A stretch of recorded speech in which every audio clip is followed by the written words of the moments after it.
Hi and welcome back to Star Conflict Tutorials. Today we would like to take a short pause in our regular reviews of ship roles and talk about two pirate spacecraft. Number 1 is Pheonix, an engineering frigate, and number 2 is Ripper, a guard frigate. Both of these ships were rebalanced earlier this May. These ships have changed their appearance as well. If anything, now they look even more intimidating. More importantly, they now have some new guns and skills. Not to mention that previously, all these premium ships were available only by purchase via real money, but from now on, you can get them free of charge. All you have to do is gather all the required parts by winning in PvE or PvP battles. But first, you need to take on the Special Star Marathon and fight using Rank 8 spacecraft. Let's start with the Pheonix. Now, this is one well-armed engineer if I ever saw one. Its special module can be modified depending on the taste of its pilot. You can keep the old one or use an entirely new module, which we'll cover later in this video. But in short, you're given control of the drones, which are mostly similar, but allow the player to switch their operation mode between engaging the enemy or fixing your own ship. Now the bots have a slightly longer range and can sap at the enemy damage resistance.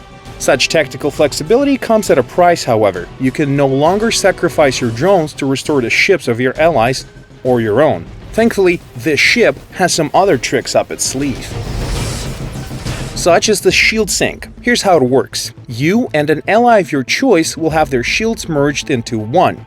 If one of you takes a hit, the shield will be transferred to that player automatically from the other player in the pair.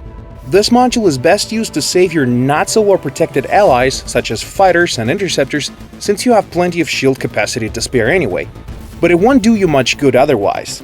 Your shield is not as tough, and it's not that an Imperial frigate needs shield that much, so feel free to share it with your mates. Your second skill is Amplifying Shields. This module adds an extra protective barrier over yourself and one of your allies. This barrier has no specified resistance to any type of damage, so it pops easily, usually following just a single good hit, but it can save your skin in the pinch.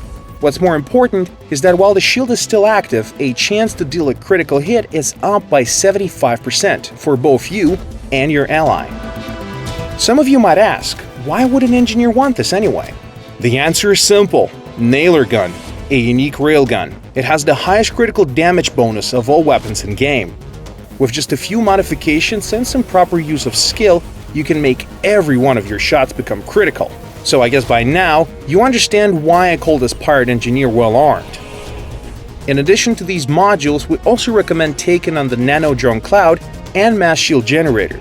Despite its powerful weaponry, the Pheonix is still an engineering ship. Now, let's move on to the Ripper, a guard frigate. Just like the Pheonix, this craft has two special modules available for your convenience: the old one or the brand new Bastion Shield. Once activated, it increases all types of damage resistance for your ship. Moreover, it creates a sphere around your craft, which can be used by your allies as well. This protective orb can absorb up to 10,000 points of damage, which is more than enough to save someone for certain doom. Plus, it cools down rather quick. Next on the list is yet another good module, called Regenerating Shield. It creates a barrier around your craft that can absorb some damage before collapsing, but while the barrier is active, your main shield will regenerate. The skill is perfect when you want to fix your shields from behind cover. Also, the cooldown timer on this one is short.